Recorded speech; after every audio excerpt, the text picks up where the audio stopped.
आज का चैप्टर है ब्लड। रक्त क्या है? रक्त एक प्राकृतिक कोलाइड, गाढ़ा और संयोजी ऊतक है। रक्त एक संयोजी ऊतक है, इसको ध्यान में रखना है।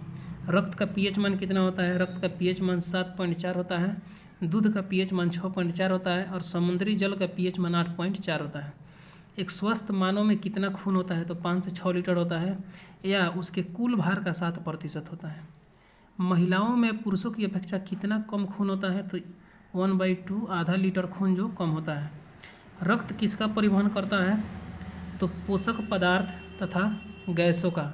गैस जैसे कार्बन डाइऑक्साइड हो गया, ऑक्सीजन हो गया। रक्त का निर्माण भ्रूण अवस्था में कहाँ पर होता है? तो यकृत में होता है, लीवर में। वयस्क मानव में रक्त का निर्माण किस में होता है? तो अस्थि मज्जा में होता है। रक्त कहाँ पर जमा रहता है? स्प्लीन, पलिया, तिल्ली में जमा रहता है। रक्त का ब्लड बैंक इसी को बोला जाता है, और रक्त का कब्रगाह जो है इसी को बोलते हैं। रक्त परिसंचरण तंत्र की खोज किसने किया था? यह जो है विलियम हार्वे ने किया था। रक्त में कोलेस्ट्रॉल का सामान्य स्तर कितना होता है? तो 180 से 200 mg होता है। यहाँ पर देखिए, ब्लड जो होता है, रक्त होता है, इसको दो भागों में बांटा जाता है। एक प्लाज्मा होता है और एक होता है रुधिराणु। ब्लड का दो भाग होता है, एक प्लाज्मा होता है, एक रुधिराणु होता है। प्लाज्मा 55% या 60% होता है, रुधिराणु 40% या 45% रहता है।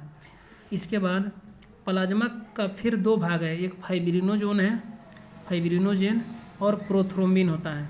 और रुधिराणु का जो होता है, इसका 3 भाग होता है, आरबीसी, डब्ल्यूबीसी, प्लेटलेट्स। आरबीसी को एरिथ्रोसाइट बोलते हैं, डब्ल्यूबीसी को ल्यूकोसाइट और प्लेटलेट्स को थ्रोम्बोसाइट। आरबीसी जो होता है रुधिराणु में 99% यही होता है, 1% में यह दोनों होता है। प्लाज्मा में कितना प्रतिशत जल होता है? तो जल जो है 90% जल होता है और 10% प्रोटीन प्लस कार्बोहाइड्रेट होता है।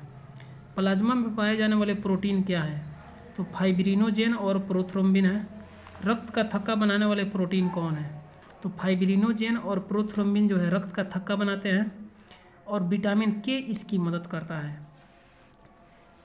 जब प्लाज्मा में फाइब्रिनोजेन नामक प्रोटीन को निकाल दिया जाता है तो शेष बचे रक्त को क्या बोलते हैं? जब प्लाज्मा से फाइब्रिनोजेन को निकाल देंगे तो शेष बचे रक्त को जो है सेरम बोला जाता है। इसका रंग जो है पीला होता है। बीमारियों की जांच किससे की जाती है? तो बीमारियों की जांच सेरम से की जाती है, इसको ध्यान में रखना है। आरबीसी का निर्माण यौगिक संरचना द्वारा कुछ सप्ताह के शिशु में होता है। जब कोई बच्चा गर्भ में रहता है तो उसमें जो है अस्थि मज्जा में खून का निर्माण नहीं होता है, यौगिक संरचना के द्वारा होता है। फिर उसके बाद लीवर में होता है, तब जाकर अस्थि मज्जा में होता है। रक्त का कणकीय भाग कौन है? तो रुधिराणु है, कॉर्पसल्स इसको बोलते हैं, कॉर्पसल्स, जिसको अणु कण बोला जाता है। रुधिराणु का कितना भाग होता है या कितने प्रकार होते हैं? तो 3 प्रकार होते हैं, आरबीसी, डब्ल्यूबीसी, प्लेटलेट्स।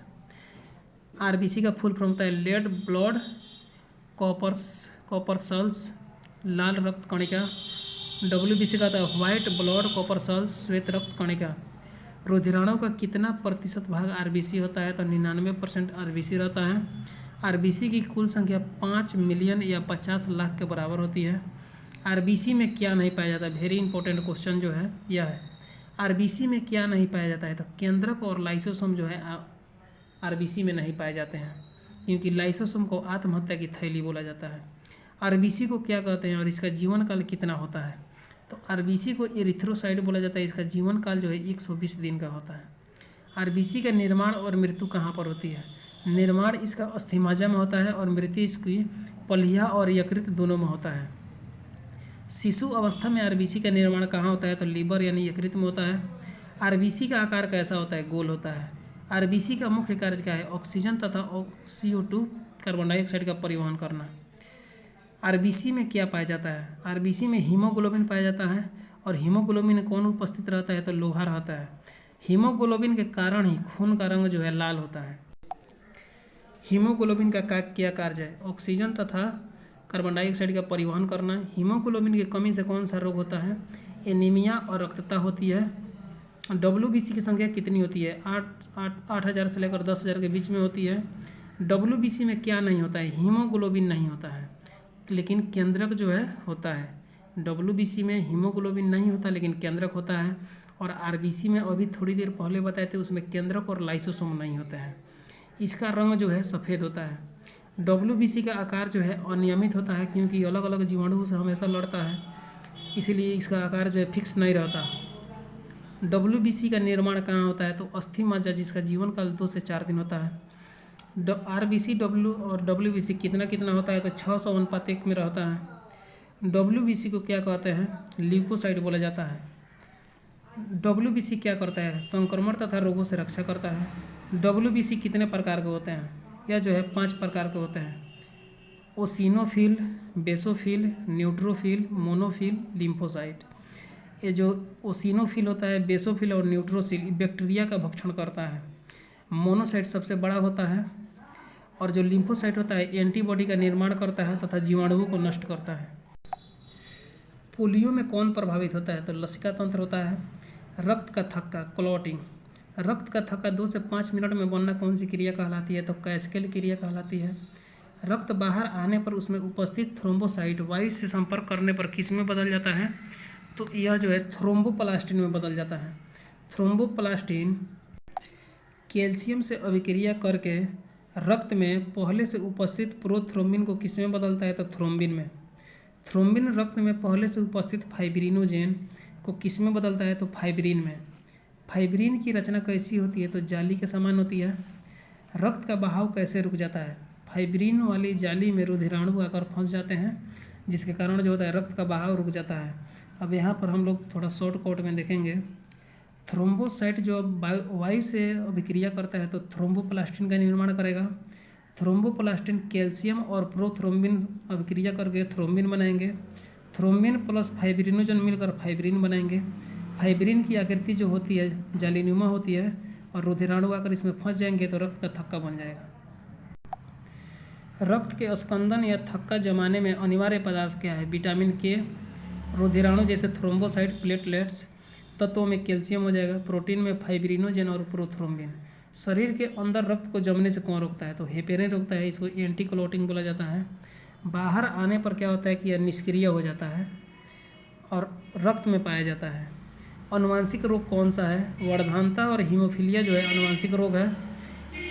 इसके बाद क्लिनेफेल्टर हो गया, Klinefelter, Patau syndrome, down syndrome, Turner syndrome, ये जितने भी है ये सब अनुवांशिक रोग है।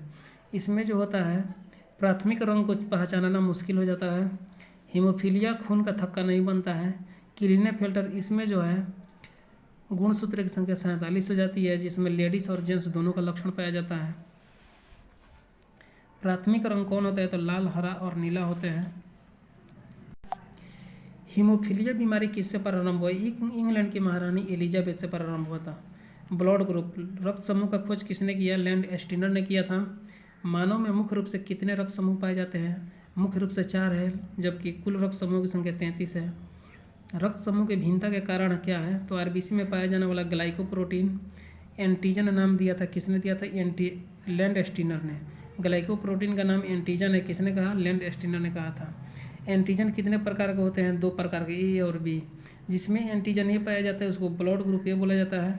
जिसमें एंटीजन बी रहता है उसको ब्लड ग्रुप बी बोला जाता है। जिसमें एंटीजन ए और बी दोनों रहते हैं उनको ब्लड ग्रुप ए बी बोला जाता है। जिसमें एंटीजन नहीं होता है उसे ब्लड ग्रुप ओ बोलते हैं। AB प्लस को सर्वग्राही बोला जाता है, O निगेटिव को सर्वदाता बोला जाता है। रक्त प्लाज्मा में कौन सा प्रोटीन पाया जाता है? एंटीबॉडी पाया जाता है, इसका निर्माण लिम्फोसाइट करता है। RH फैक्टर के खोजकर्ता कौन है? लैंड एस्टिनर तथा वीनर है। 1940 में इसका खोज किया था। यह एक विशेष प्रकार का एंटीजन यानी प्रोटीन है, RBC की सतह पर मौजूद रहता है। RH फैक्टर सबसे पहले किस में देखा गया? रिसस नामक बंदर में देखा गया। जिस व्यक्ति के RBC के सतह पर यह प्रोटीन मौजूद रहता है उसे RH प्लस माना जाता है, और जिसके सतह पर RH फैक्टर नहीं मौजूद होता उसको RH निगेटिव बोला जाता है।